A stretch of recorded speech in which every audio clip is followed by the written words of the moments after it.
how's it going out there to everybody? Hope everybody's having a great day. I'm in Wisconsin. I am making a delivery, and there is a lumper fee on this one.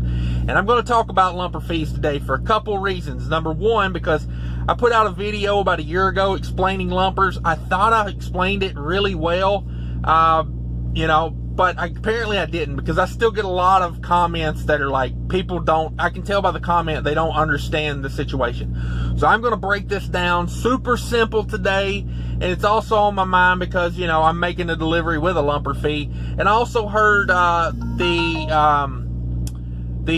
YouTube channel called Just Clickbait made a video confusing people about lumpers. So I just want to set it all straight.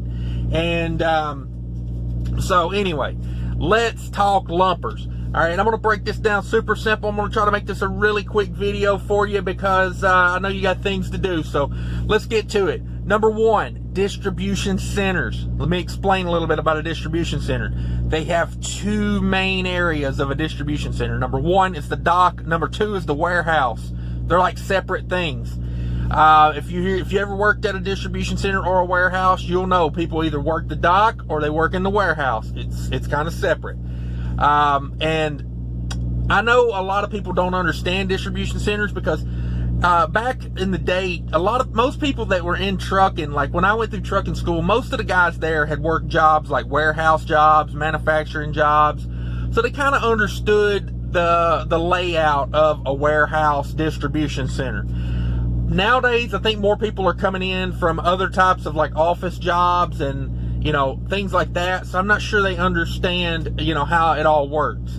And, no shame in that, not knowing how things work. But let's get to the meat and potatoes of the lumper. So hopefully I never have to hear again someone say, I don't understand why they're charging us to unload their freight. It drives me crazy. So we've got the distribution center figured out. It's got a dock. It's got a warehouse. Now let's go inside that warehouse. I need to explain one position in the warehouse. He is called a picker. Some places may call it an order selector. It all makes sense? So how that breaks down is that guy's job, that man or woman's job is to take typically an electric pallet jack, and they go around and they select orders for, say, like a grocery store. Well, a grocery store doesn't need, let's use muffins for an example.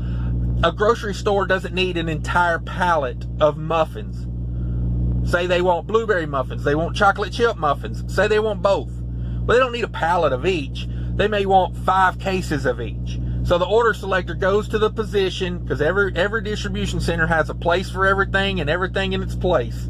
So what they do is they go around to that position where the blueberry muffins are, and they pull 5 cases. They put it on the pallet.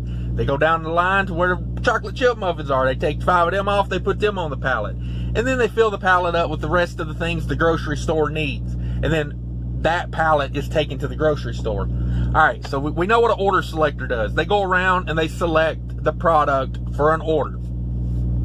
All right, so that gets that done. Now let's take a trip over to the muffin factory. So there's a guy, he's the shipping logistics guy for the muffin factory.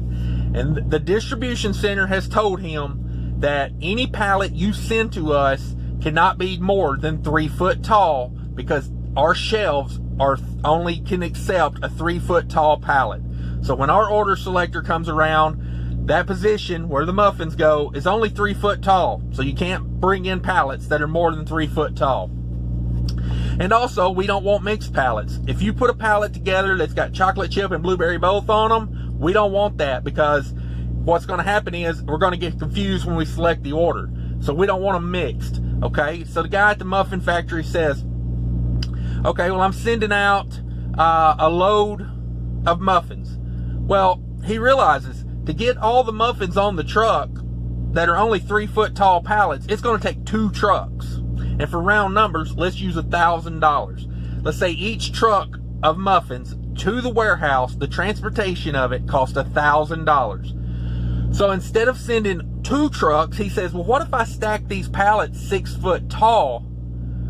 What if I go 6 foot tall with them, because they'll still fit in the truck, and then instead of sending 2 trucks, now I've only got to send 1 truck. Bam, he saved $1,000 doing that. But he's got a problem. Because when he gets that over to the distribution center, the people at the distribution center will not accept that because his pallets are 6 foot tall now because he double stacked them to save on transportation cost. So then the warehouse, the distribution center, and the dock don't want it because it doesn't fit in their shelving. So they won't accept it. It's got to come in that way. So instead of having to send 2 trucks, the distribution center says, well, you know, we get a lot of this, so we'll bring in a third-party lumper service, and you can hire them to unstack your pallets down where they will fit in our shelving. And so I don't understand why the people think the distribution center should hire those people. It's not their responsibility to hire people to stack your pallets properly. So they bring in, they're kind enough to let you bring in a lumper service, or to bring in a lumper service and let you use it. That way you save money on transportation costs. So let's say now we've got these 6 foot tall pallets arriving at the distribution center. You back in, the lumper service looks at it and they say, okay, well, we've got to break, you've sent 24 pallets. We got to break them down. Each of them's got to be restacked halves, okay? So the lumper service goes and gets 24 empty pallets. They bring them over, they unstack, and they make 48 pallets that would have been on 2 trucks, but you fit it on 1 truck because you double stacked them. Well, the lumper service, they've unstacked those pallets, they've sorted everything out, they've got it on a pallet, so it turns your 24 6 foot tall pallets into 48 3 foot tall pallets. Now they fit in the shelving. Now the distribution center will accept them into their warehouse. And yeah, that's how it works. Let's say the lumper service charged the shipper $250 to unstack those. Okay, so the shipper could have paid another $1,000 to send another truck versus paying $250 to send 1 truck for $1,000 and then pay $250 for the lumper to restack it.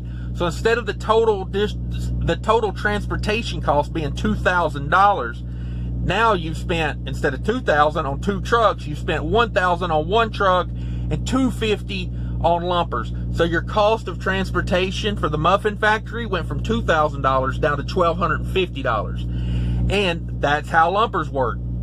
If you don't like lumper services, by all means, get out and lump some freight. About a year ago, I had to do a load that went from 7 pallets to 19 pallets.